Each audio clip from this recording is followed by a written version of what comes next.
大家好，我是以琳營養師，歡迎回到我的頻道。那今天呢，我們要來聊一個話題，就是情緒化進食。這是在我客戶諮詢裡面經常會在發生的事情，情緒、壓力、高興、不開心、無聊，它都會時時的影響到我們的飲食狀況。我們告訴自己，明天我要更有自控能力，我的生活就會變得更好。但真的是這樣嗎？今天我們就來聊一下情緒是怎樣通過5種方法潛移默化的在我們生活裡面發生作用的。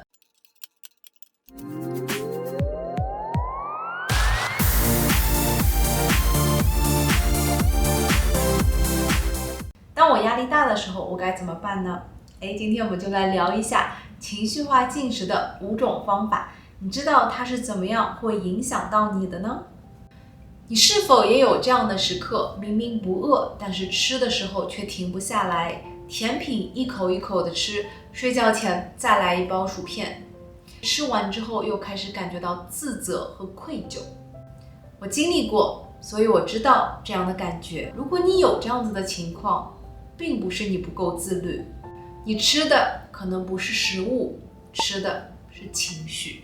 我很多客戶會對我說，如果我能夠更加自律一點，明天我就可以減肥成功，我會變得更加的快樂。我也記得有一個客戶對我說，如果我吃完甜品之後，我可以不活在自責和不安裡面，我的人生會是多麼的自由。我聽了那些話的時候，我覺得非常心疼，因為你的人生，我的人生都不值得把精力和时间花在对食物的不安和焦慮裡面。我的工作是一名營養師，在我的日常工作裡面，當然客戶的飲食搭配，他們如何去吃可以变得更加健康，降低慢性病的風險，都是我非常關注的話題。但也非常重要的是，你和食物的關係健康嗎？如果你在經歷吃、後悔、再吃、自責這樣子的一個循環裡面，那今天這個視頻是給你的。你需要的不是更加自律，而是更加多了解自己。只有当我们更加多了解自己的时候，这些改变就会慢慢的发生。你以为是你在控制饮食，但很多时候是情緒在控制你。心理學有一個模型發現，情緒可以用5種方法潛移默化的改變我們的飲食行為。今天我們說到的第一點就是情緒，它可以改變我們對食物的選擇喜好，它可以改變我們想吃什麼，而且這樣的發生是不經過大腦考慮的，它是一個無意識的行為。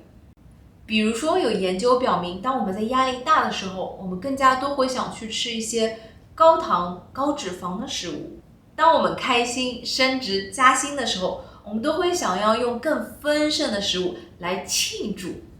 而當我們焦慮不安的時候，我們更有可能會選擇一些我們安全感的食物。比如說對於我來說，我安全感的食物可能是麵條。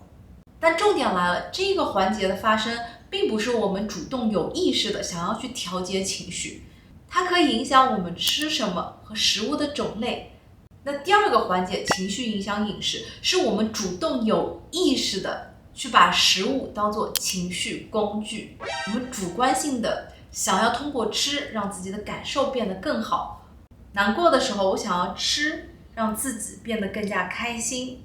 下午上班2、3點都覺得時間非常的難熬，我會想要通過吃或者喝一些飲料讓我時間過得快一些。當我焦慮、壓力大的時候，我也想通過吃能夠降低我的焦慮和壓力，讓我忘掉我面對的煩惱。這就叫做情緒化進食。這個環節，情緒可以影響我們進食的動機，就是 why， 我為什麼要吃？通常來說，食物作為情緒工具，我們是想讓自己感覺變得更好，但是這裡面也會造成一個問題，就是我們容易吃得更加多，容易一吃就停不下來，造成暴食的情況。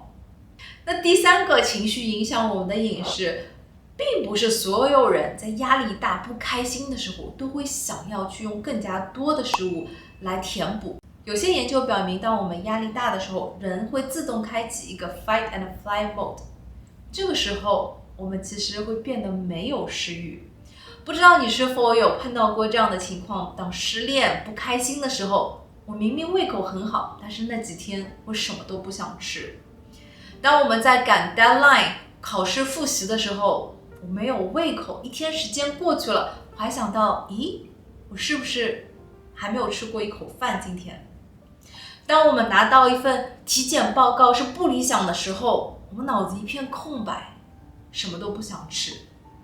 這就是情緒如何降低我們的食慾，並不是我們身體不餓，也不是我們身體不需要營養素，而是情緒對我們身體產生了壓力，讓我們沒有食慾。第4點，你是否知道情緒可以讓我們自控能力變差？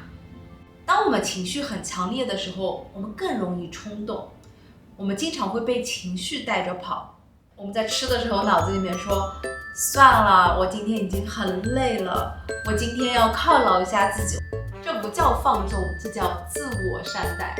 我們的理性說別吃了，我們的感性說閉嘴，我請客。這就會造成我們吃完之後我們的自責和羞愧感。這就是從理性模式自動切換到情感模式。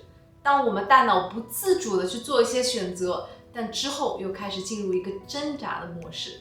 第5種，你是否有發現情緒不僅影響我們為什麼吃什麼，它還可以影響我們怎麼吃。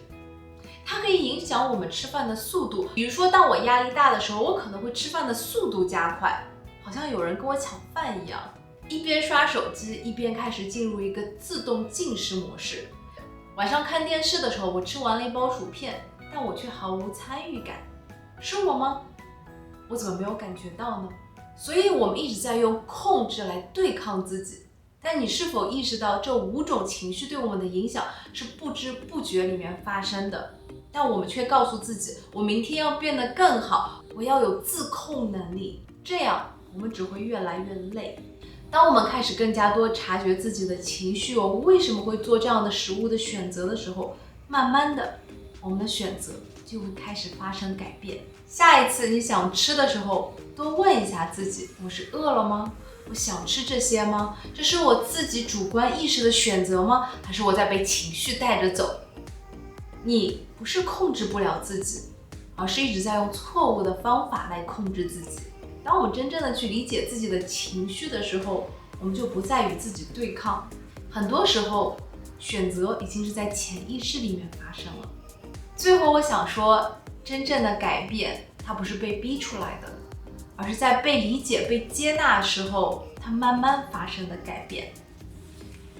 我是一类營養師，謝謝今天大家的觀看。如果情緒是怎麼樣影響你的飲食的，大家歡迎在下面的評論區與我分享。你是否知道情緒每一天都在影響着你和我的進食方式呢？好了，我們下一期再見，謝謝大家觀看。